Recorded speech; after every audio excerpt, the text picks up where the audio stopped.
Alors, nous sommes aujourd'hui le 2 septembre, dimanche le 2 septembre, à quelques jours seulement du 4 septembre et de la date où nous choisirons ensemble le prochain gouvernement du Québec. C'est une journée passée dans la grande région de Québec et ce matin, j'ai commencé tôt avec une entrevue à l'émission Salut Bonjour de TVA, il y avait LCN, et après ça, un brunch populaire dans le comté de Charlesbourg avec notre candidat et député Michel Pigeon et toute l'équipe de la région de la capitale nationale. Une occasion pour nous, évidemment, de mobiliser nos troupes, nos militants et de parler de ce choix que nous ferons ensemble le 4 septembre prochain. Un choix qui sera déterminant puisque le contexte est unique. C'est un contexte où nous faisons un choix vraiment de société, du type de société dans lequel nous voulons vivre. En toile de fond à tout ça, il y a tout ce qui s'est passé le printemps dernier, le test de leadership pour les uns et pour les autres. Dans notre cas, nous, au gouvernement du Québec, une politique d'avenir pour les universités qui a été vertement contestée par certaines personnes. Il faut le dire. N'oublions pas que 70 des étudiants sont restés dans leurs cours, mais d'autres ont choisi de manifester, ce qu'ils ont le droit de faire. Là, par contre, où le bas blesse, c'est quand il y a de l'intimidation, de la violence. Et là où il faut, je pense, prendre note des décisions des uns et des autres, c'est quand Mme Marois soutient le mouvement de contestation, porte le carré rouge, quand on lui pose la question sur le droit d'accès aux salles de cours et qu'elle ne répond pas.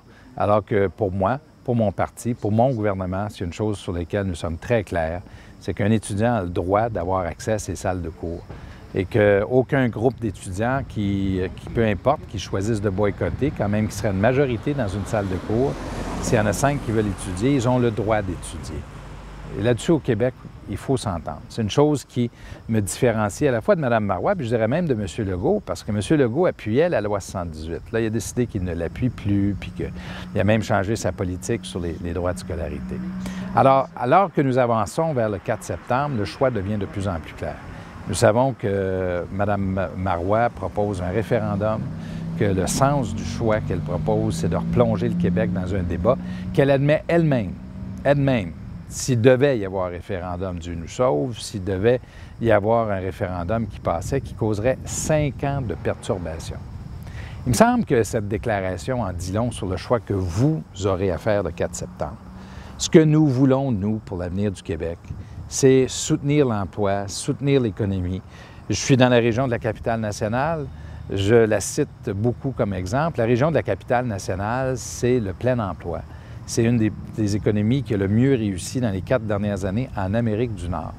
Alors que le reste du monde vit une période de turbulence économique, nous, au Québec, dans les 4 dernières années, nous avons une performance qui a été exceptionnelle dans la création d'emplois, dans la croissance économique.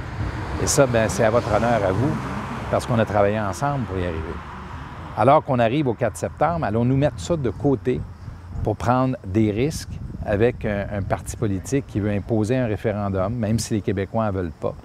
Allons-nous prendre un risque avec un parti politique mené par M. Legault qui, lui, bien, cultive la chicane puis des turbulences également, avec des politiques qui n'ont aucun sens pour les médecins de famille, alors qu'il manque 1000 médecins de famille au Québec. M. Legault, tu continues de dire qu'il y en a suffisamment, puis je chicane avec les pharmaciens, puis je chicane avec les commissions scolaires, puis je chicane avec les agences de santé, et je chicane avec les syndicats.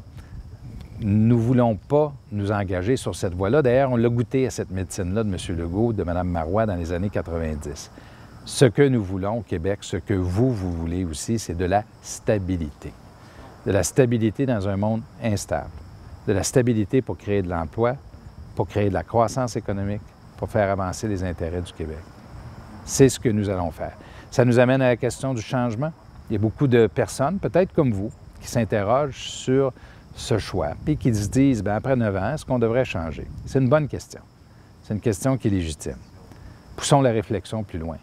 Changer pour faire quoi?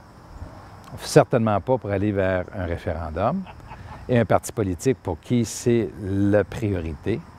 Certainement pas pour aller vers un autre parti politique qui, lui, n'est pas représenté, soit dit en passant, dans les régions du Québec, par choix. M. Legault n'est pas en Abitibi, il n'est pas en Estrie, il n'est pas dans la région de l'Outaouais, il n'est pas dans le Saguenay, il n'est pas dans l'Est du Québec. Il a lui-même admis qu'il n'allait pas élire de député sur l'île de Montréal. Le danger, là, pour ceux qui pensent au changement par M. Legault, c'est que le résultat que vous allez obtenir, c'est Pauline Marois et un référendum. Il faut donc faire un choix d'avenir. Et ce choix, c'est l'emploi, c'est l'économie, c'est la stabilité. Tout ça nous permet de soutenir nos programmes sociaux, d'avoir ce qu'il nous faut pour nos programmes de santé, d'éducation, pour soutenir les familles et les aînés. C'est le choix que je vous propose le 4 septembre prochain. Dans la région de la Capitale-Nationale, moi, j'ai la totale conviction que c'est ici qu'on va vouloir donner l'exemple parce que c'est un modèle économique pour le reste du Québec, mais aussi sur le plan politique, c'est ici que les gens vont faire une grande différence dans le résultat de l'élection du 4 septembre prochain. Alors, pour ma journée du 2 septembre, j'ai fait également une visite avec Sam Hamad, le député de Louis Hébert, et Yves Bolduc, le député de Jean Talon, tous les deux ministres du gouvernement, au marché de Sainte-Foy.